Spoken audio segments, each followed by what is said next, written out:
Сперва контролером работал, и 2006 года уже монтером перевел. Электромонтера там обязанностей много. Демонтаж, монтаж электросчетчиков, приемка у юрлиц, ИП. Нормальная работа, зарплата нормальная. По заявлению работаем большинство. Приемка, съем показаний, приборов счета. У нас дружный коллектив, постоянно свободное время, народные игры проводим. Соревнования бывает. Кто быстро крутит, веревкой тянет, выиграет. Каждый день по деревням ездим, работы много. Хорошо, что у нас в поселке большинство близко стоят.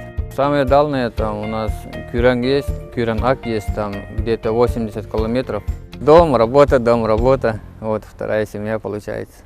Нравится в энергосбыту работать.